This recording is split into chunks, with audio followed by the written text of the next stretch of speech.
Gunpowder technology was a game changer throughout Eurasia, revolutionizing warfare and creating a new era of military power. Gunpowder weapons, including cannons, muskets, and grenades, gave armies a range of new options for attacking and defending, making previously impregnable fortresses and castles vulnerable to assault. The use of gunpowder also required a new type of military discipline and training, as soldiers had to learn how to load, aim, and fire these new weapons effectively. The widespread adoption of gunpowder technology led to the creation of gunpowder empires that were able to quickly consolidate their power using gunpowder weapons. It would be the Islamic emirs of Asia who would be some of the first to adopt and master this new weaponry.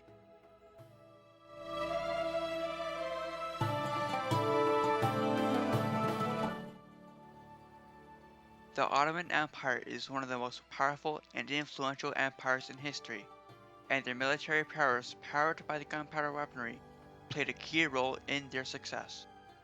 At the heart of their military power was the Janissary system, a unique institution that helped to create one of the most formidable armies of its time. The Janissaries were originally created in the late 14th century by Sultan Murad I, and their role was to serve as elite soldiers and administrators within the Ottoman Empire. The Janissary system was unique in that it involved the conscription of young Christian boys through kidnapping and enslavement, who were then converted to Islam and indoctrinated to be loyal to the Sultan in a system called devshirme. They were trained as soldiers and administrators within the Ottoman Empire. They were taught to master firearms and swords. One of the key advantages of the Janissary system was that it provided a steady stream of well-trained soldiers for the Ottoman army. Because the Janissaries were taken from conquered territories from a young age, they had no loyalty to any particular flag or ethnic group. Indoctrination made them fiercely loyal to the Ottoman Empire and its sultans, and they were willing to fight and die in defense of the empire. Another advantage of the Janissary system was that it allowed the Ottomans to maintain a large standing army without relying on conscription or mercenaries. The Janissaries were a professional army, and they were paid and equipped by the Ottoman government. This allowed the Ottomans to maintain a strong military presence in the regions they controlled, and it gave them a significant advantage over their enemies. The Ottomans also revolutionized the use of gunpowder weaponry in warfare. Cannons and arquebuses were used in battles and sieges to devastating effect, allowing the Ottomans to take down fortifications and other defenses that were previously thought impenetrable, such as Constantinople in 1453. This newfound military superiority allowed the Ottomans to rapidly expand their territory and consolidate their position in the Middle East, Central Europe, and North Africa. One of the most significant battles in which the Ottoman military superiority was demonstrated was the Battle of Mohács in 1526. The Ottomans faced off against the Hungarian army, which was vastly outnumbered but had superior armor and weapons. The Ottoman Janissaries, armed with their guns and cannons, were able to break through the Hungarian lines and rout their army, leading to the end of Hungarian independence and paving the way for Ottoman expansion into Central Europe. Another key battle was the Siege of Vienna in 1683. The Ottomans had been steadily expanding their territory into Europe, and Vienna was the last major stronghold standing in their way. The Ottoman army was led by Grand Vizier Kara Mustafa Pasha, who had a force around 1,500,000 soldiers, including Janissaries armed with cannons and muskets.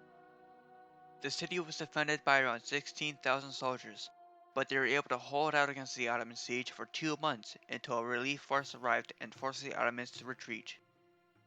The failure to capture Vienna was a significant setback for the Ottomans and marked the beginning of their decline in Europe.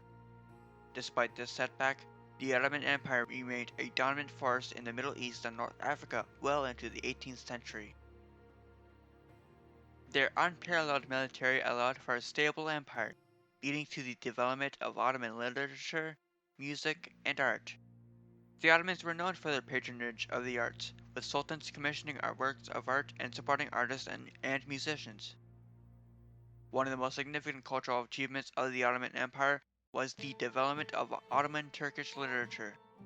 Ottoman poets and writers produced works of great beauty and sophistication.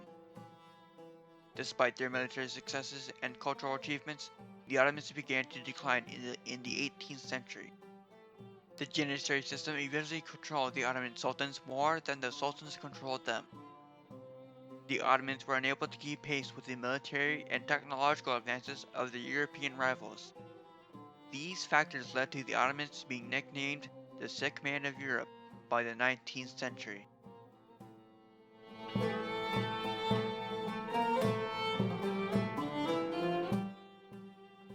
The Safavid Empire is known for its cultural and artistic achievements, but it is often overlooked that its successes in Persia was in large part due to its military might. In particular, the use of gunpowder weaponry and military discipline allowed them to control Persia by the late 17th century.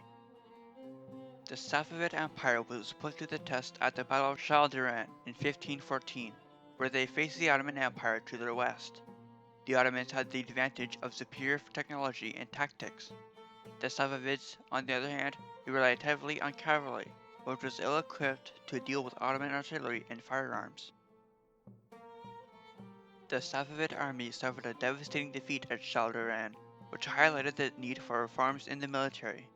To address this, the Safavid ruler Shah Abbas I began reforms that included the creation of a new military unit, the Tofangi.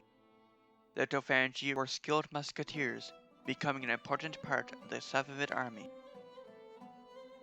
The Tofangi were armed with muskets and were trained in a highly disciplined manner, which included drilling, marching, and firing in unison. This discipline was critical to the success of the Safavid army, as it allowed them to coordinate their movements and firepower effectively. The Safavid Empire's mighty military allowed them to expand their territory and secure their borders against external threats, which gave way for a stable and prosperous empire. This stability and prosperity paved the way for a flourishing art, music, and literature scene in the Safavid Empire. The Safavid Empire's artistic and cultural achievements were in part due to the patronage of the arts by the Safavid rulers. Under the Safavids, Persian art and culture developed in all mediums. The wealth of the empire allowed the Safavids to finance ambitious building and artistic projects. Safavid rule in Persia came to an end in 1736. Stricken by internal conflicts and political instability, economic decline, and external powers like the Ottomans and the Afghans, the Safavids collapsed when the Turkic general Nadir Shah Afshar rose up and toppled the Safavids, establishing the Afsharid Empire in its place.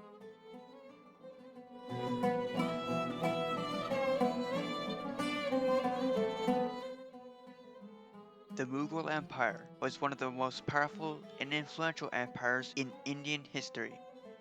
It was founded by Babur, who brought with him firearms, skilled fighters, and ample cavalry from Afghanistan. Using gunpowder and military discipline with Ottoman and Safavid influences, the Mughal Empire was able to easily conquer India and secure its position as the dominant power in India by the end of the 17th century. Babur was born in 1483 in present-day Uzbekistan.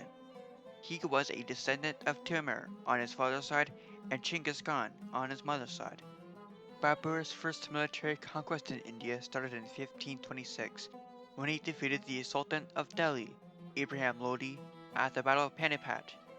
Babur's army was outnumbered, but it was well trained and well equipped with firearms. The Sultan's army, on the other hand, was much larger, but poorly trained and lacked gunpowder. The Battle of Panipat marked the beginning of the Mughal Empire and the end of the Delhi Sultanate. Babur's victory was largely due to his use of gunpowder, which allowed him to inflict heavy losses on the Sultan's army. The Mughal army was well trained and well equipped, quickly and efficiently conquering the Indian subcontinent.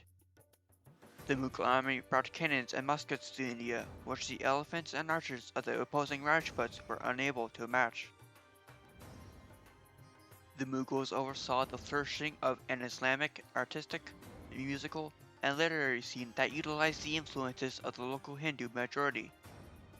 The Mughal emperors were great patrons of the arts, and were responsible for some of the most beautiful and impressive architectural and artistic works in Indian history. A notable example is the Taj Mahal, which was built by Shah Jahan in memory of his beloved wife Mumtaz Mahal. The Taj Mahal is considered one of the most magnificent examples of Mughal architecture, seamlessly blending Islamic and Indian styles. Despite being Muslims, the Mughals were known for their religious tolerance and coexistence between the Muslim and Hindu populations of India. This policy was largely due to the influence of Akbar the Great, who was known for his interest in religion and his desire to create a harmonious society. Akbar abolished the jizya, a tax imposed on non-Muslims, and encouraged their interreligious dialogue and marriage. He also patronized Hindu scholars and artists and appointed several Hindus to high positions in his government. The Mughal Empire began to decline in the late 17th century under the rule of Aurangzeb. His policies, such as the reintroduction of the jizya tax and persecution of Hindus, caused rebellion and unrest among his subjects. This led to the weakening of the empire, creating a power vacuum that regional leaders took advantage of. By the mid-18th century, the Mughal Empire was much weaker. In 1757, the British East India Company defeated the last great Mughal army at the Battle of Plassey. This reduced the Mughals to figureheads without real power. The British exiled Mughal Emperor Bahadur Shah Zafar in 1857, thus ending the Mughal Empire in India.